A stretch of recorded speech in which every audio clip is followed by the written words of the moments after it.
Chapter 76 The Broken Robot. Geese and otters were bustling all around Roz. They were pulling arms and legs out from the robot pile and pressing them against their body.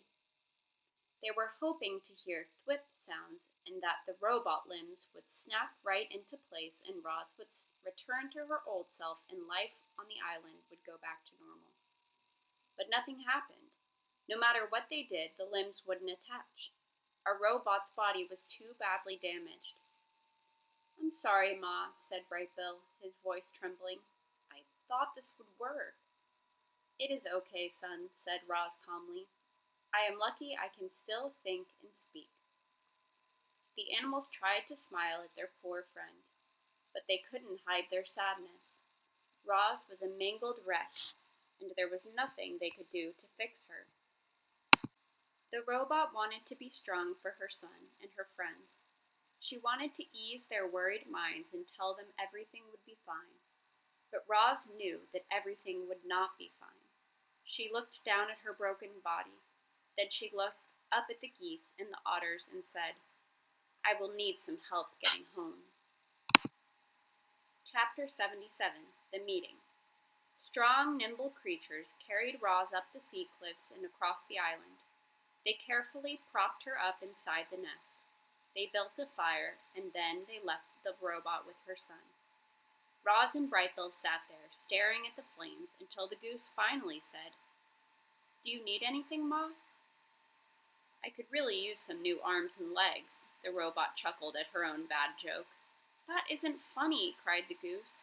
"My mother is broken, and I don't know what to do about it." "I'm sorry for joking." Roz adjusted her voice to a more serious tone.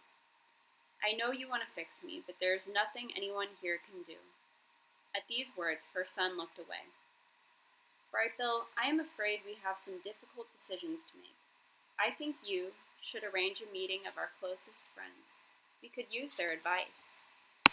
The goose disappeared out the door, and soon Roz's oldest and wisest friends were on their way. Ludwig was the first to arrive. She limped into the lodge and on her injured foot and sat close to her robot friend. Mr. Beaver appeared next, followed by Fink and Spooper. Then Tawny curled up on the floor. Mother Bear was too badly hurt to make the journey, so Nettle came in her place. She sat in the garden with her enormous head jutting in through the doorway. Brightbill returned with Chit-Chat, who was nursing her burned tail. The last one to crawl in was Crag, the old turtle. Once everyone was there, the meeting began. The group talked all through the night. They discussed the recos. They discussed what to do about Roz. They discussed how to keep the island safe. There were stark differences of opinion and tempers flared, but by daybreak the group had agreed to a plan of action. That morning, the dawn truce didn't take place in the Great Meadow. Instead, it took place in a small meadow by the foot of the mountain in front of the airship. Weary animals quietly hobbled into the clearing. The only sounds came from a gurgling brook that wound through the gathering and right past our robot. Roz sat in the wet grass. She was leaning against a rock. She looked so sad and frail. However, she still had her thoughts and her words, and for the moment, that was all she needed. "Good morning, animals of the island," Roz's voice filled the meadow. "I must look strange to you, all beaten up like this, but I hope I still sound like your old friend."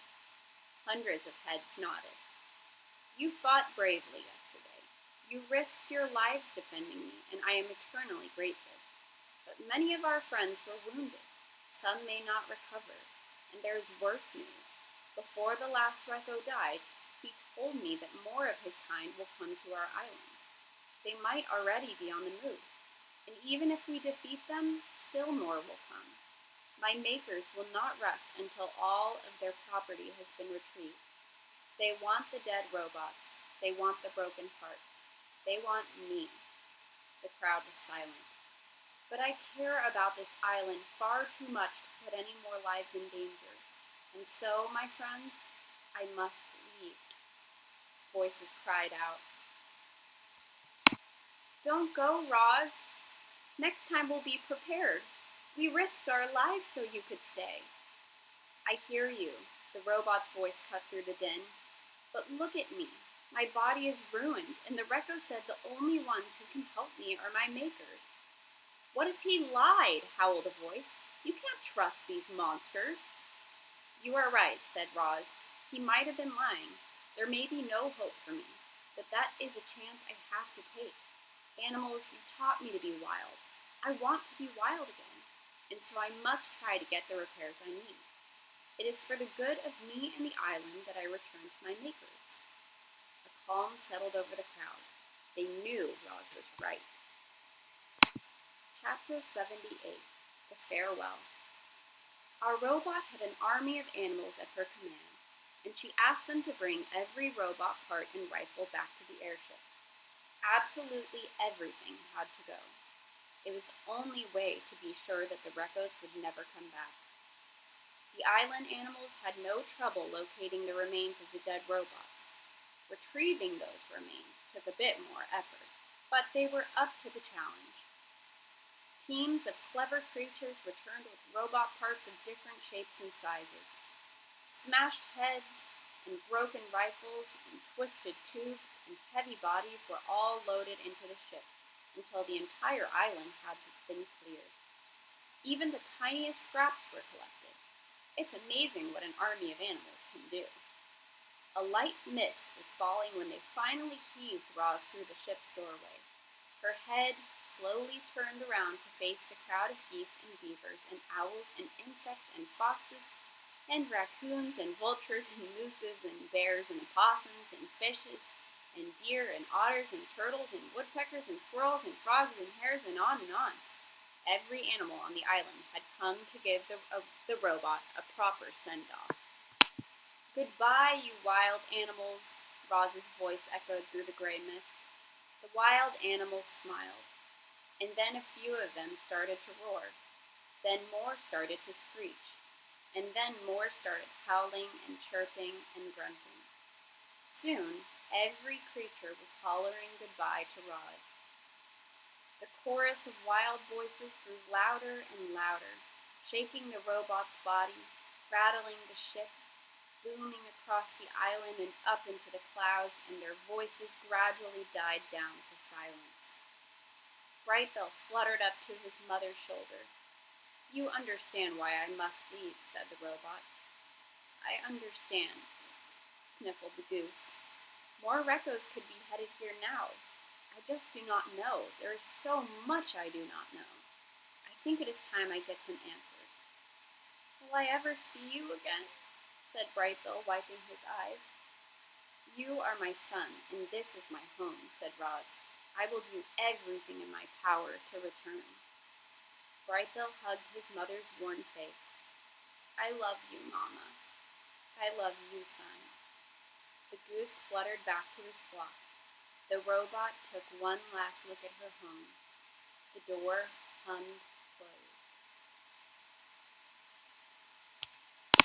Chapter 79. The Departure. The airship's engines automatically fired up. Then the ship slowly floated above the island, turned to the south, and disappeared into the clouds. Chapter 80. The Sky. Our story ends in the sky, where a robot was being whisked away from the only home she had ever known. As Roz sat in the airship, broken and alone and speeding toward a mysterious future, she looked back at her miraculous past. Reader, it must seem impossible that our robot could have changed so much. Maybe the Reccos were right.